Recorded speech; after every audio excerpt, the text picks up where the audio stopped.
Oke. tentang kita.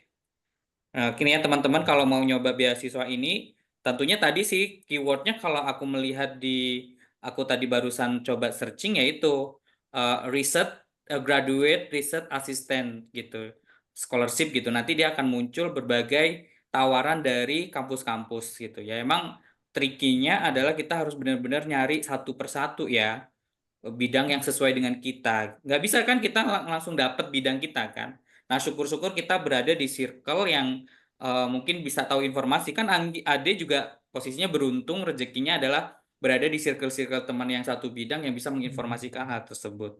Nah, mungkin Ade boleh nggak cerita terkait, kan ini berkas nih dikirim nih ke email kan, email ya perkenalan segala macam, terus kirim berkas. Kemudian terkait wawancara nih, boleh nggak cerita wawancara? Oke, siap kali.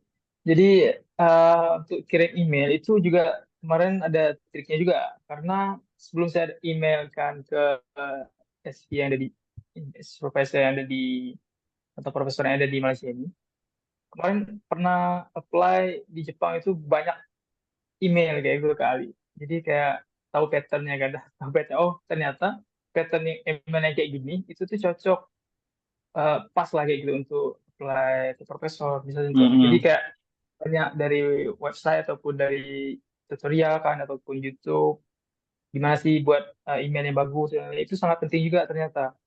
Dan sebelum kita email profesor kita, kita kalau bisa paling enggak satu atau dua menyatakan kita interest, kita tertarik dengan topik yang pernah dilakukan atau diteliti oleh sensei itu gitu. Paling enggak Mm-mm. satu dua paper beliau lah yang paling, carilah yang nama dia yang first author gitu kan, kayak gitu. Jadi email, dan nanti setelah email dia menarik, sekalian CV kirim juga kan ya. Nah terus nanti barulah kita jadwalkan wawancara. Kemarin Ade tuh Hmm. juga, Aldi kalau nggak salah wawancara 2 kali atau 3 kali kan nggak salah itu. Hah? 2 kali Banyak kali. itu. Nah, mau memastikan oh ternyata beneran kayak gini. Terus nanti kebetulan SW ada itu nggak terlalu apa ya, nggak terlalu, hmm, dia pengen, dia terbuka nanti kayak gini gini, nanti setelah ini kayak gini. Jadi dia kasih apa, mapping gitu loh Kak. Jadi kayak Hmm. jelas kayak gitu, memang jelas-jelas apa yang kita lakukan nanti. Makanya tadi sampai 2 3 kali itu meeting sama calon SB belum berangkat. Oke. Gitu kali. Oke, Brili, lanjut Bril. Oke, terima kasih Mbak Be. Oke, Mas Ade, ini mau nanya lagi Mas Ade terkait yang beasiswa GRI tadi ya, Graduate Research Research Assistant. Nah, Hmm. ini kan eh, beasiswa dari pemerintahan Malaysia ya Mas. Nah, kalau Hmm. misalnya untuk apa ya, biasanya kan kalau kita dapat beasiswa itu kan pasti ada benefit yang dari pemerintahan itu dapatin sendiri kan. Apalagi ini kan dari pemerintahan Malaysia. Nah, untuk itu tuh apa kira-kira benefit yang mereka dapatin nanti Mas ketika menawarkan eh, anak Indonesia belajar di negaranya dengan beasiswa gitu. Oh, oke, oke, oke. Baik, makasih Mas William. Em, untuk itu ya di pemerintahan Malaysia sendiri, kan dulu pernah sempat ribut ya, ribut soal salah satu beasiswa di Indonesia itu, kayak ribut mahasiswa yang nggak boleh pulang kan pernah ya. Ya. Jadi kayak selesai studi pulang gitu. Nah kalau di Malaysia, memang kalau lokal student Malaysia mereka kalau misalnya pergi ke luar negeri gitu, mereka nggak diharuskan pulang, mereka dibolehkan untuk bekerja dan lain-lain nanti bertahun-tahun. Intinya mereka pasti pulang kayak gitu, mereka prinsip mereka. Nggak tahu mungkin di Indonesia juga kayaknya udah diubah ya kayak itu juga kali ya. Kalau sekarang nggak tahu update-nya. Nah dari situ yang student-student internasional ini adalah mereka yang akan apa ya, memperkaya em, inovasi kayak gitu. Jadi hadirnya teman-teman Malaysia internasional ini itu ya selain itu ya salah satu syarat untuk rankingan universitas dunia ini kan perlu international Iya, student kan itu yang iya. pertama. Kedua itu memperkaya inovasi karena kita berkolaborasi dengan student lokal antar negara kayak gitu ya. Dan terus alhamdulillahnya kita itu nggak ada dibebankan misal kayak selesai studi nanti diwajibkan ini harus ini kayak kayak itu enggak. Jadi lebih ke kita sih yang paling banyak beruntungnya. Nggak harus setelah ini nanti kayak gini kayak gitu enggak sih. Kayak gitu Mas Julian. Berarti lebih ini ya Mas, kayak dari negara tersebut dapatin inovasi yang bisa kita berikan ya di Dan selama yang saya dapatkan ya, saya pernah 2 kali ikut conference itu lumayan mahal ya. Kalau kemarin itu kalau nggak salah bayar dari kampus bayar 2.000 ringgit gitu. Kalau 2.000 ringgit itu kayak sekitar 2 kali 3 6 juta 400 500 gitu satu kali conference. Dan itu saya kemarin 2 kali conference. Jadi kayak conference kita dibayarin, tuition fee juga. Jadi ya alhamdulillah sih banyak. Dan biaya riset kita juga dibiayai. Itu Mas. di Mas Ade ini hampir lupa tadi mau nanya, kan ini Mas kan berarti merantau ke negara orang kan di Indonesia lagi. Berarti kan Hmm. ada nggak culture shock yang didapatin di sana ketika pertama kali apa ya Oke. mendaratkan kaki di sana gitu? Oke, siap. Jadi kayak tapi kalau culture shock sangat-sangat culture shock untuk pertama bahasa ya. Bahasa tuh nggak terlalu karena di Indonesia kita tahu kan ada Upin Ipin kan. Iya, iya, iya. Saya SD kalau nggak salah udah ada nonton. Udah tahu kan. Nah, jadi nggak beda jauh dengan itu kayak gitu. Paling yang kita susah itu spellingnya karena dia English. English yang dicampur Melayu kayak gitu. Jadi kak confused itu di situ. Kalau English Iya. pure English boleh lah ya. Tapi kalau kayak misalnya dia ngeja misalnya kita ada tuh ada gitu kan. Kalau mereka nggak di apa ya gitu. Saya nggak terlalu juga fokus di situ. Kayak unik. Kalau bahasa nggak terlalu, tapi yang paling terasa itu Mas Julian, makanan, makanan. Oh, Jadi kayak dulu makanan. Jadi kayak dulu pas pertama kali diundang SP ke kampus kan, terus ke kampus pengenalan pengenalan lab dan lain-lain, diajak makan sama SP. Nah terus diajak makan dan makanan itu yang paling familiar di sini ternyata adalah kari. Di Indonesia terkenal nggak sih kari? Tahu nggak Berlian? tahu, tahu, tahu. Kari. Tapi Oh ya. karinya Kalau di Kari. beda, Sumatera, kari kari Malaysia sama karinya. oh beda ya. Eh, karena di Sumatera tuh nggak ada kari kalau nggak salah. Selama saya hidup di Sumatera, gitu, saya nggak pernah makan kari. Nah, jadi pas di sini disuruh makan nasi gitu, nasi lemak kalau nggak salah itu. Nasi lemak terus kalau nasi lemaknya mungkin sama kayak Indonesia, kayak nasi uduknya Indonesia. Terus dikasih kuah kari, namanya ada kuah kari yang namanya kuah kari banjir. Banjir itu maksudnya banyak kan. Terus dikasih ayamnya besar juga. Jadi kayak kita makan sama isi.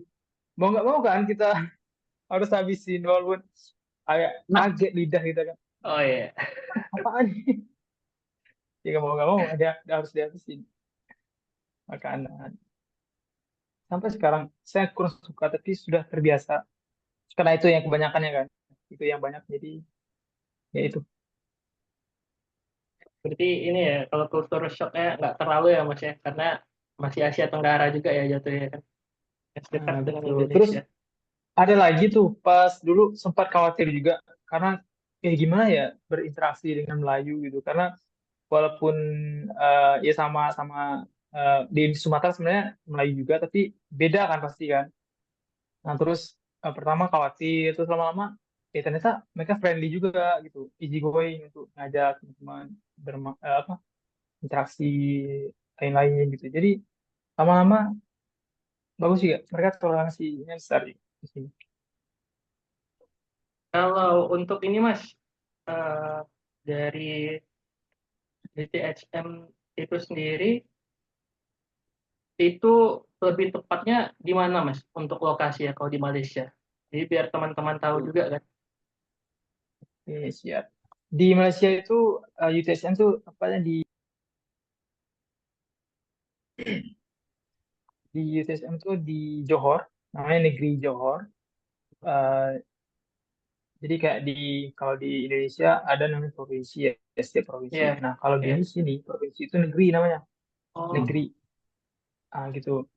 Mereka kalau bilang ke luar negeri berarti bukan keluar negara, tapi keluar provinsi. iya, iya. Jadi mereka bilang keluar, benar-benar keluar negeri itu kayak keluar negara, nah kayak gitu. Kalau keluar negeri mereka cuma keluar provinsi, nah kayak gitu. Jadi di setiap negeri itu ada di setiap negeri itu ada raja-raja kayak gitu. Kalau kita gubernurnya gitu, Gubernur. kayak gubernur, tapi mereka unik, kekuasaannya itu kayak yang di Jogja.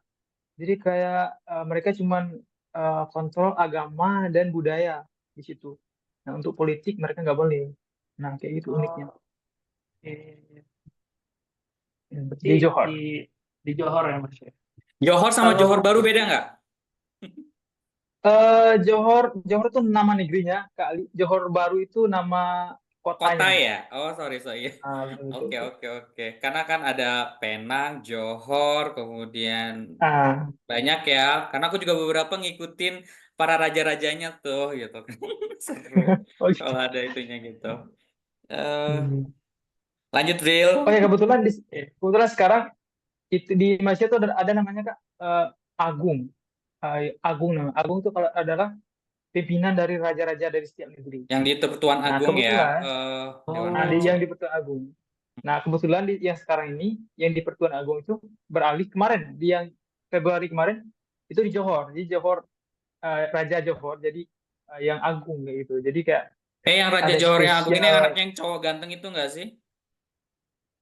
Betul, betul, betul. Kan Yang, sering keluar di oh, Instagram, tahu di nggak? TikTok tuh. Oh, Us- gitu ya. Kan Yang mereka, saingan sama yang di karena, ini, yang di apa? Yang di Brunei nah, kan, gitu. oh, Brunei, Kan oke, sering oke. tuh kalau di Karena, Instagram di itu gitu.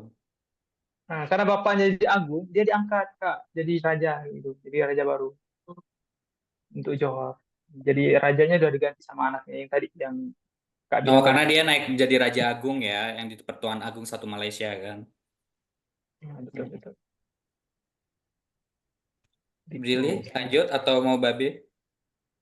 berarti Mas Ade untuk di sananya itu kita disediakan asrama pakai kita ngekos gitu Mas atau ngontrak rumah gitu di situ Mas.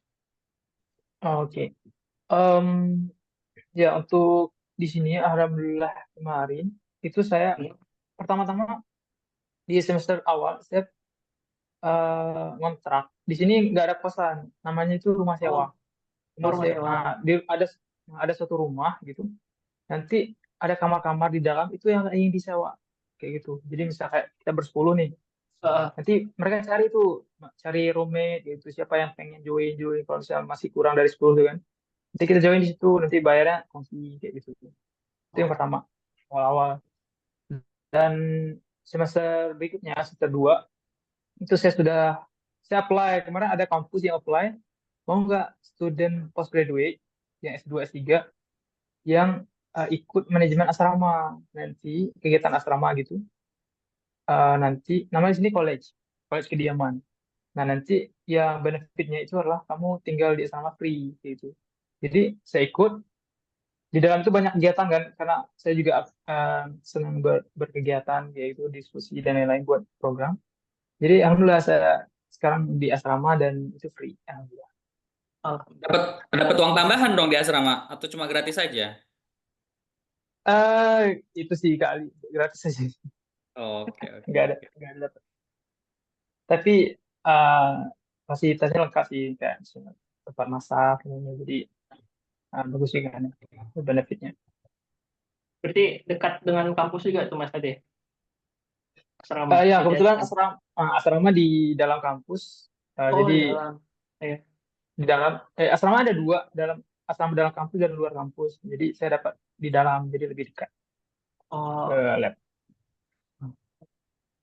Nah, ini yang terakhir nih, Mas Ade. Kalau dari saya nih, Mas Ade.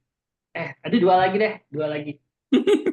Eh, yang pertama, eh, untuk role model nih dari Mas Ade. Kan aku tuh udah baca juga nih CV Mas Ade nih, banyak juga prestasinya kan gitu. Terus untuk role model sendiri, bagi Mas Hmm. Ade itu siapa dan kenapa gitu. Oke. Dari SD yang Habibie almarhum Yang habis. sudah pasti sih.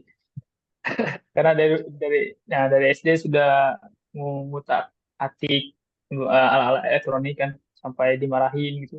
Pernah waktu itu saking kita ngerusak barang gitu, terus di rumah tuh kan ada loteng. Loteng itu kayak di bumbung rumah itu. Nah, saya sembunyi di situ, hampir ketiduran sampai sore gara-gara aku dimarahin karena merusak barang kan. Jadi kayak saking apa ya penasarannya dengan elektronik kayak gitu. Iya. Nah, terus kemudian karena Habibie juga eh, pernah elektro S1-nya pernah elektro di IDB. Jadi kayak wah keren nih kayak gitu elektro aja gitu. Sesuai dengan apa yang kita minati gitu. Berarti Gitu. jiwa-jiwa tekniknya udah ada dari kecil ya Mas Ade ya. Alhamdulillah. Terus ini Mas Ade, belum beralih ke Babe ya, BB. Pertanyaan terakhir kalau dari saya, eh, saran untuk anak-anak muda, 5 buku lah yang harus dibaca gitu Mas Ade. Bagi anak-anak muda lah khususnya. Buku ya? Iya buku, Apa? buku, Oh, buku, buku. buku. Oke. Iya. Yang Oke, pernah Mas oke. Ade baca gitu kan. Eh, Untung bukan nanya ke gua, Bril, gua nggak tahu kalau 5 buku yang harus dibaca apa coba. Ya. oke. Kebetulan Kak Ali dan Mas Brilian di mungkin karena ayah bapak juga ya. Jadi kayak bapak itu kebetulan hobi baca. Jadi banyak sekali buku di rumah. Nah, jadi tapi anaknya ini kayak kayak di awal-awal tuh malas gitu baca, tapi kayak ngelihat bapak itu sering baca, jadi kita ikutan kan. Nah, bapak merekomendasikan untuk awal-awal baca, untuk menambah minat baca gitu, selain buku pelajaran, bapak tuh ngasih novel-novel gitu, yang mereka udah baca kan, yang bapak udah baca, yang mereka bilang, oh ini bagus nih untuk anaknya, seperti itu. Nah, dari situlah mulai minat baca itu dari situ dari novel. Nah, kemudian dari novel tuh ada buku yang paling saya rekomendasikan itu adalah eh apa ya kemarin ya? Eh, buku dia buku tentang Habibie juga itu Oh yang detik-detik itu bukan Mas idea Ade. bukan ide ide apa gitu saya lupa astaga. Nah itu satu, aduh sorry saya lupa punya. Saya lupa sih, serius.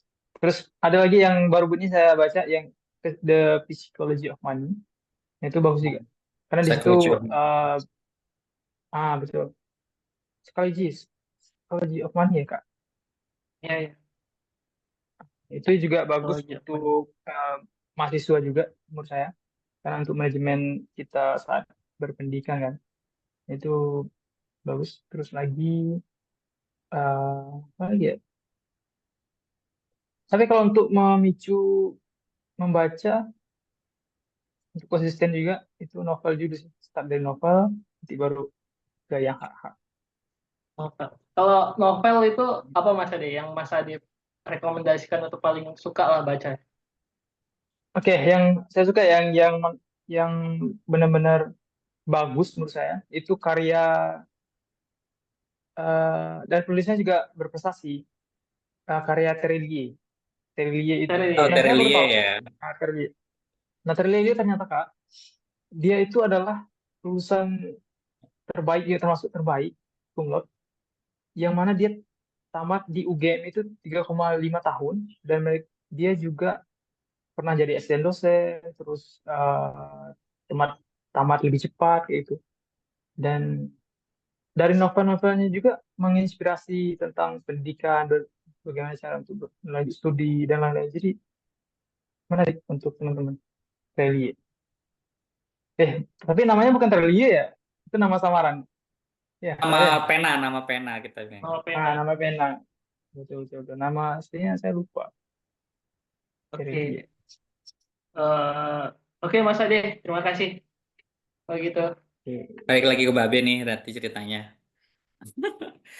Oke, Ade, aku mau meng-cross check nih. Jadi, ya, selain memiliki background yang baik ya di CV tadi ada beberapa hal yang ada nggak sih? eh Tadi ada ijazah, transkrip, research plan, dan TOEFL. Ada nggak recommendation letter yang membuat kita itu benar-benar kuat sehingga profesor yang di Malaysia ini mau menerima kita? Ada nggak di kemarin saat salah satu aplikasinya?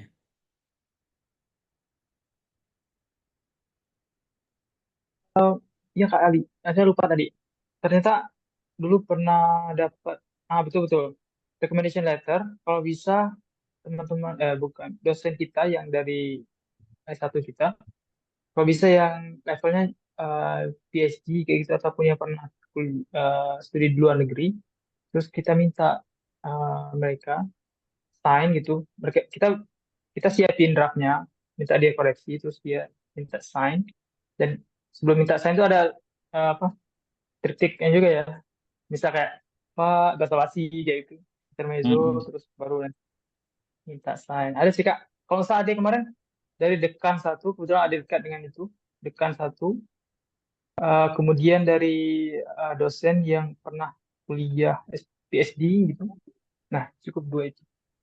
Oke, oke. Jadi, tapi ada kan dalam salah satu syaratnya kan? Maksud saya itu Betul. ya maksud saya itu menjadi poin penting ya selain karena di Jepang juga begitu kok recommendation letter. Hampir semua beasiswa membutuhkan recommendation letter untuk melihat kelayakan kita. Makanya kita mencari kalau bisa dekan, rektor atau wakil rektor atau salah satunya dosen yang paling dekat dengan kita gitu. Jadi gitu. Jadi jangan sampai jauh sama dosen-dosen atau orang-orang yang memiliki latar belakang education yang tinggi kayak tadi kan sudah profesor atau PhD-nya dari luar negeri. Nah, aku mau balik Betul. lagi ke tentang beasiswa nih, Dek.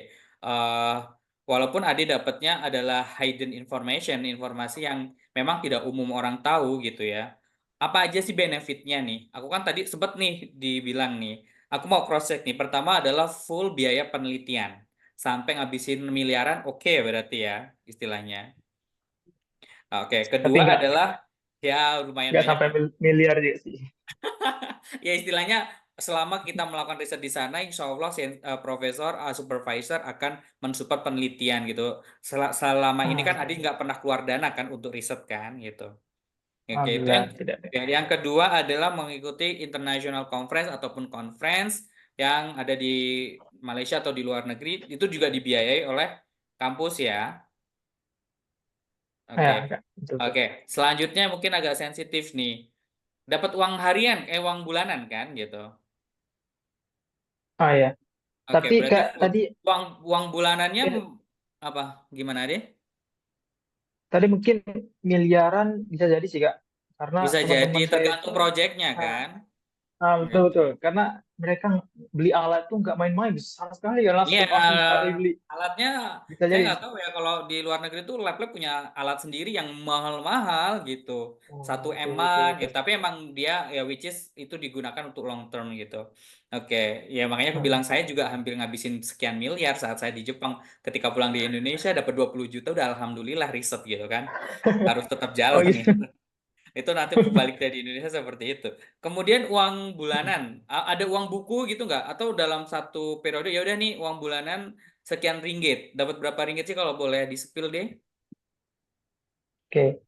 Eh Kebetulan itu apa ya, kita dikasih gitu ya. Pertama itu tuition fee aman ya. Tuition fee, kemudian kalau kita conference itu dibiayai Hmm. perjalanan maupun penginapan di hotel kan ya. Sampai pulang lagi, terus apa ya, untuk bulanan itu sih Kak, apa ya, itu bulanan berapa ya kalau dibagiin, dia nggak ngasih, dia tuh ngasih langsung direct kayak gitu loh Kak. Satu Jadi tahun. kayak nggak per bulan, per bulan, jadi kayak Ya udah, overall per bulan dapat berapa ringgit? around kita around 1000 Seribu ringgit ringgit, itu kayak 1.000 ringgit kan? 1000 Oke. ringgit itu sekitar gitu lah. Ya tinggal dikaliin aja lah ya kursnya ya gitu. Oke, berarti tapi 1.000 ringgit untuk tinggal di Johor atau Johor Baru itu cukup? Atau bisa nabung banyak atau nabungnya dikit? Kan beda ya, kalau di KL kan ekspensif ya kayak Jakarta kan. Nah Hmm. kalau di Johor dengan 1.000 ringgit ini cukup atau enggak nih? Cukup enggak nih gitu? Atau sisa nabung Oke, banyak? untuk kalau Ade sendiri ya Kak, kebetulan kemarin tuh apa eh, sekarang tinggal di asrama kan jadi free. Jadi Hmm. disitulah benefitnya. Ade bisa seharusnya asrama itu bayar, kita bayar dari tuition, bayar dari scholarship, kan dia pisah kan. Jadi kayak Ade nggak bayar lagi asrama, jadi kayak cuman ya bayar makan aja gitu. Jadi disitulah benefit Ade bisa nabung Oke, dikit-dikit, tapi kalau bisa kalau dibayar lagi. sebelum masuk asrama kan 1 semester di luar ya, gitu sharing kan, itu bisa nabung nggak atau mepet gitu? Oh, mepet Kak, mepet. Mepet ya. Oke. Even Oke. Ade Bahkan pernah mogok dikit-dikit. bahkan Ade pernah apa kerja part time untuk memenuhi karena di awal-awal kan nggak terlalu apa terbiasa gitu menghemat tuh gimana caranya gitu gitu Kak.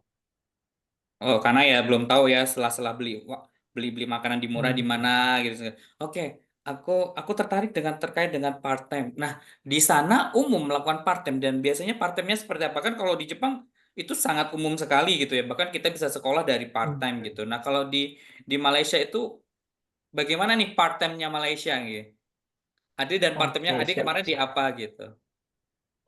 Oke, kemarin Kak ada beberapa yang yang unik yang menarik menurut Ade tuh Kak karena Ade tuh sebenarnya suka makan juga sebenarnya suka makan jadi ada company yang mereka minta student untuk kerja part time nyiapin eh, bantuin itu Kak bantuin catering gitu loh Kak catering Oh ya ya acara-acara. ya ya catering catering ya. Nah, Pokoknya ngurusan dapur itulah bantu-bantu entah ngangkat ini, motong-motong ini, nyiapin di piring atau di apa ya di nah, box-boxnya nah, gitu ya. Oke. nah, itu Kalau tuh di itu yang paling saya suka karena kan makanan kayak makanan sirup roti semuanya kan jadi kita bisa makan juga enaknya kalau di free. Malaysia halal ya. Kalau Babe kan juga di restoran ya di luar, Oh, tapi haram oh, gitu. Maksudnya ya oh close iya. dengan sesuatu yang haram gitu. Nah, kalau di Malaysia dibayarnya per jam atau per hari? Dia bayarnya itu per itu Kak, per kerjaan. Jadi nggak per jam kayak gitu, nggak dipatoknya nggak kayak gitu. Bisa bantuin kerja di situ, di tempat itu jam sekian sampai jam sekian, nanti bayarnya Sorenya bisa kayak dibayar gitu ya. lima 50 ringgit kayak gitu ataupun 100 ringgit kayak gitu loh Kak. Gitu bukan Oh. per jam.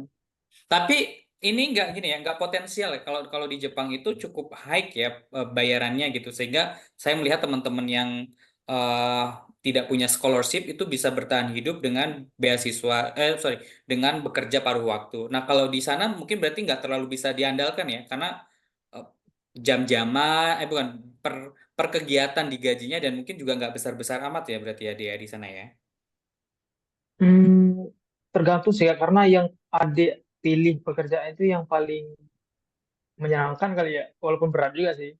Karena ada teman-teman yang kerja yang lain, itu mereka yang kayak jaga admin toko kayak gitu. Nah di Nah Jepang itu juga tuh ya per ada admin jam. toko segala macam. Nah, mereka mereka per jam Kak. Terus ada lagi yang apa? Yang kerja di restoran makanan gitu ya. Nah itu mereka per jam. Yang AD tadi, Oh, nah tapi nggak enaknya mereka kayak terikat gitu loh Kak, terikat kontrak gitu. Tapi kontrak secara tidak langsung. Jadi AD nggak takut apa? Terganggu studi kan. Jadi kayak AD pilih betul. yang nggak harus terikat kontrak walaupun Ya, ya, ya. yang benefitnya adalah ya itu tadi sedikit nggak terlalu Nggak banyak. banyak ya. Oke. Jadi, oke aku paham. Jadi gini ya, saya kan jujur aku pingin juga ke Malaysia, tapi nggak tahu nih. Nanti boleh kalau adik boleh numpangin saya main ke sana nih. Kayaknya tiket Ya, murah nih kayaknya gitu. insya Jadi di Allah sana juga apa ya dek, nggak memberi. yang sebenarnya orang-orang yang beasiswa agak nekat dapat beasiswa kecil pun bisa ya survive di sana dengan di Johor Baru atau di Johor ini mereka sudah ada sistem per part-time job gitu ya, sehingga bisa nyari tambahan atau at least untuk bertahan hidup. Kemudian pertanyaan selanjutnya adalah kan Ade baru berangkat nih ke sana nih pada saat itu kan sekarang udah senior ya. Nah, peran senior-senior di sana itu gimana? Kan kita nggak tahu apa-apa. Kayak saya sih dulu langsung Hmm. senior-senior kami alhamdulillah langsung menghubungi ya PPI Gifu langsung oh nanti ngekosnya kayak gini, nanti dipinjemin baju, dipinjemin pakaian dingin karena masuknya di autumn mau autumn kan gitu. Nah, kalau senior-senior di sana PPI mana Johor mungkin ya, ada nggak tuh? Ngapain sih yang mereka bantu? Ada yang membantu nggak gitu selama awal-awal Ade masuk tuh? Ya, betul Kak. Jadi mungkin mungkin hampir hampir kayak sama kayak Kak Ali tadi. Itu mungkin di setiap negara kayak itu ya, karena orang baru kan, orang Indonesia di luar negeri itu kayak care-nya lebih lebih walaupun hubungannya jauh sekali Kak. Pernah kemarin Ade sebelum dapat penginapan, Ade tinggal di perumahan teman-teman Lombok. Teman-teman Lombok. Jadi Sumatera dengan Lombok itu jauh sekali kan, Mm-mm. culture juga sama, beda budaya juga. Tapi mereka welcome, sangat sangat sangat terbuka loh Kak. Jadi hampir 3 bulan pertama untuk ada penyesuaian, Ade tinggal situ dan gratis. Mereka nggak harus bayar kayak gitu. Jadi teman-teman di itu ya namanya PPI juga ya, PPI kampus. Jadi dari situ dapat link, gabung ke grup, terus dapat penginapan pertama untuk kita menyesuaikan diri, terus dipinjamin motor segala macam mau keluar. Jadi alhamdulillah sih Kak. Pinjamin motor, emang kamu punya SIM di sana? Nggak, maksudnya belanja kayak gitu ke Oh, diajak aja minimarket ya. gitu ya. Oke. Oh, berarti cukup dekat juga kan berarti dalam hal ini. Aku mau nanya dengan perkuliahan. Mereka pakai bahasa Inggris atau Melayu? Kemudian kalau di lab itu seperti apa? Apakah seperti di Indonesia atau seperti di Jepang? Di Jepang itu kita punya ruang lab basah dan lab kering. Lab kering itu kayak kantor dan lab basah ya isinya instrumen-instrumen nih. Kalau di kampusmu bagaimana nih? Atau di Malaysia secara umum bagaimana? Oke Kak, siap. Kebetulan kemarin Ade itu masuk di pas COVID ya, pas masih COVID juga, masih Hmm. panas-panasnya COVID. Jadi kayak kuliah itu lebih banyak online. Jadi walaupun kita masuk Hmm. lab, tapi kuliahnya online kayak gitu, online. Jadi nggak masuk kelas.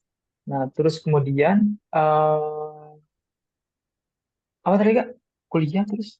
Kan kuliahnya seperti apa gitu. Kemudian dunia lab kayak apa? Apakah ada meja khusus Oke. untuk graduate student, ada ruang ruang lab sendiri yang instrumen-instrumen atau gimana nih kalau di sana nih?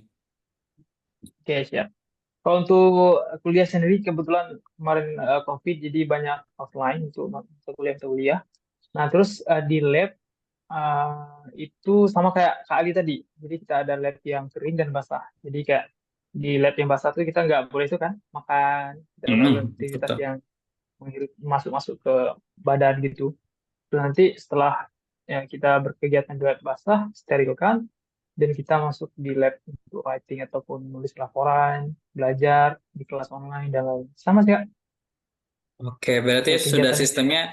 sistemnya sudah seperti Jepang ya. Aduh, ya kalau udah kayak gitu ya makanya kita kalah jauh ya sama Malaysia gitu. Lihat aja kita labnya udah eh, alhamdulillah ada lab. Yang kedua udah kececer di mana-mana mahasiswa. Beda sekali dengan di Jepang kan. Udah labnya ada, kemudian ada saya nggak tahu mungkin kalau sensei profesor mu alumni Jepang dia akan ada meeting mingguan yang kayak nyecer lo progresnya kayak ngapa gitu kan. Nah nggak di Betul Indonesia. sih Kak, betul, betul. Ada Oh, juga kayak itu. Jadi jangan alumni Jepang kebetulan, lagi mereka itu. nah betul betul. Lecturer SV supervisor ada itu S1, S2, S3-nya di Jepang. Jadi kayak dan juga majority di lab ada itu namanya lab microelectronic and nanotechnology. Nah, jadi kebanyakan profesor-profesor di situ mereka lulusan Jepang nggak? Jadi kayak mereka tuh nge-build labnya tuh kayak Jepang. Kayak gitu mereka bikinnya kan. Jadi kayak kebetulan ada cuma sendiri studentnya. Jadi meeting mingguan ya cuma dengan SB itu. Tiap minggu meeting. Nanti minggu Ya, depan meeting lagi. Itu yang saya rindukan. Ya ampun. Oke, oke, great, great. Aku mau nanya apa lagi? Oke, berarti kan ini yang di case di tempatmu ya, dalam artian ya hampir mirip di Jepang karena emang secara umum supervisor atau profesor di lab itu dari Jepang gitu. Alumni-alumni emang banyak sih S1-nya pada di Jepang gitu, teman-teman Malaysia juga deket kan di Gifu juga Malaysia ada ya. gitu. Terus mau Hmm. nanya dong, tesismu judulnya apa sih, Deh? Kan lu anak elektro nih S1-nya nih. S2 masuk ke Ah, environmental engineering, aku nggak tahu, biomed teknik engineering, biomedis engineering gitu kan. Biomedical engineering nih. Ngapain sekarang ini gitu? oke. Sekarang itu ada yang lebih fokus itu Kak. Lebih fokus ke untuk pasien diabetes, Mm-mm. spesifiknya diabetes yang tipe 1 karena tipe diabetes ada 3 tipe. Yang paling Mm-mm, krusial betul. itu ada tipe 1. Tipe 1. Jadi ada mau buat kayak artificial pankreas. Jadi kayak pankreas buatan yang hasilin insulin. Nah, Mm-mm. kayak gitu. Jadi ya ada riset itu buat itu, ngebuat pankreas buatan untuk kontrol gula darah. Oke, bentar. Itu kali. Pankreasnya dari apa kamu makainya?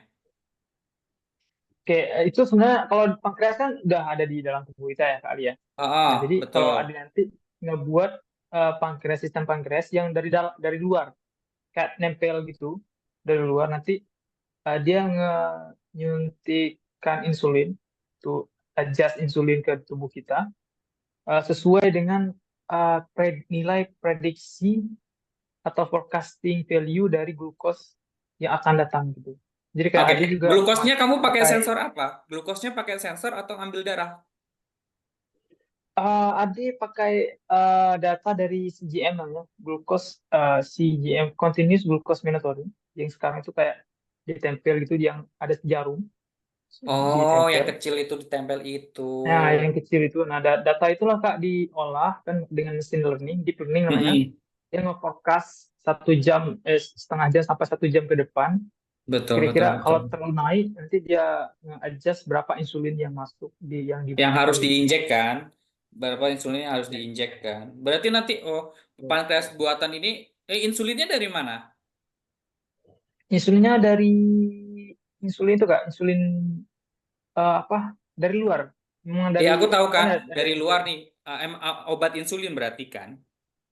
Obat Betul betul. insulin yang dibuat pabrikasi, kemudian kamu buat pankreas buatan dalam artian ya ketika nanti ada monitoring bahwa oh ini waktu glukosanya overheat ya atau lebih tinggi, kemudian masukin insulin untuk turun lagi kan untuk ngontrol Hmm. biar nggak over apa ya, glukosnya nggak over di dalam tubuh kan. Hmm. Oh gitu. Betul, betul, betul. Ah lumayan ya. Kamu pakai mesin learning apa pakai R? Ada pakai itu Kak, deep learning time series model, deep learning time series model. Jadi kayak ada itu buat model deep learning yang akurasi prediksinya itu kalau bisa lebih akurat gitu loh Kak. Jadi sebelum sebelum gula darah itu mencapai puncak, insulin itu harus disuntikkan gitu supaya apa prediksi sesuai dengan Nah, kan, prediksi kan kita. memprediksi itu kan banyak ya modelnya kan. Deep learningnya kan ada forecastingnya, ada yang Forest, KNN. eh nggak tahu kalau R itu ada yang kayak model-model kayak gitu kan. Nah, aku pakainya apa? Ada nama khusus nggak?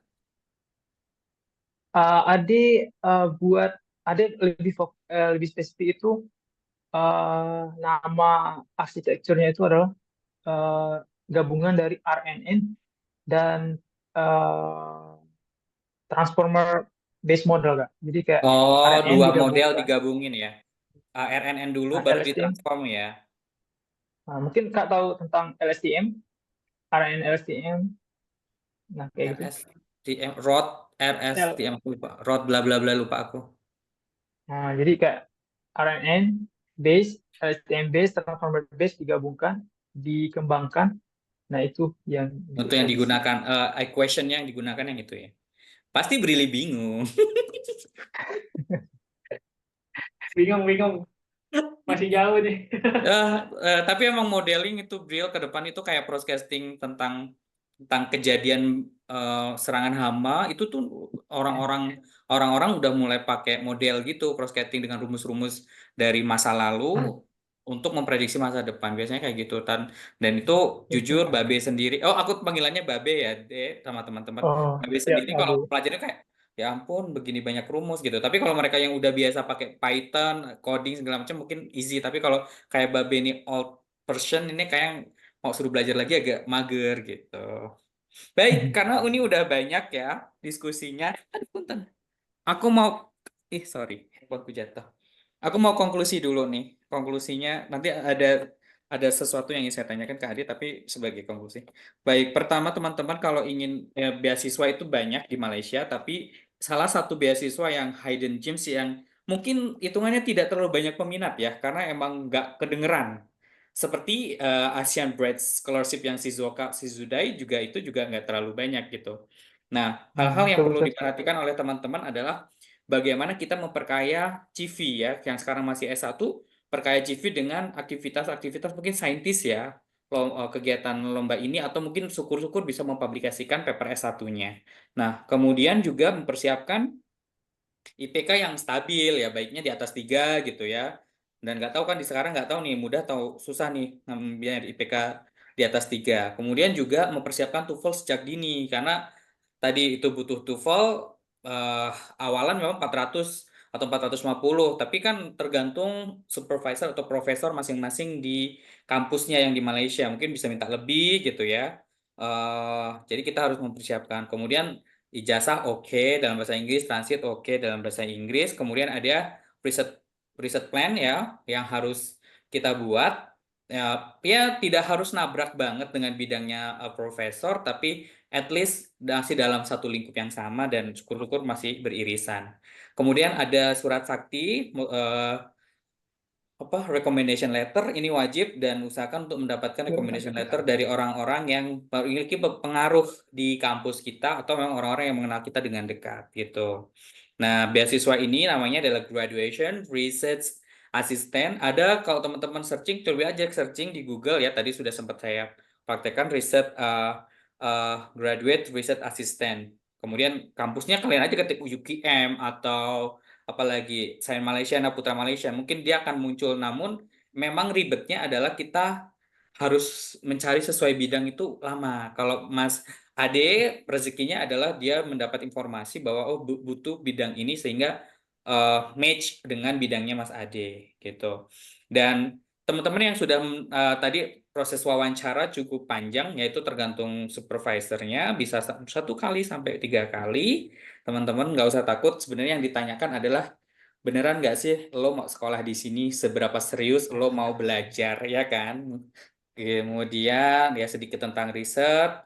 Nah, kemudian teman-teman memang beasiswa ini bukan beasiswa biasanya nggak mewah-mewah banget ya, tapi mewah gitu, nggak yang glamor banget. Dalam artian gini, teman-teman yang dapat beasiswa ini tuh udah gratis biaya sekolah gitu ya, kemudian gratis lab, riset. Sedangkan di Indonesia kan enggak gitu kan, harus riset Daerahnya. kadang harus tombok gitu. Di sini kayak mewah banget kita menggunakan dana riset gitu ya, selama masih sejalan dengan perintah dari supervisor. Kemudian kita juga ada kesempatan ikut international conference gratis, dibayarin pulang pergi gitu ya. Kemudian juga dapat uang bulanan gitu ya. Uang bulanannya beragam ya, mungkin 1.000 ringgit sampai 1.500, mungkin tergantung kampusnya ya.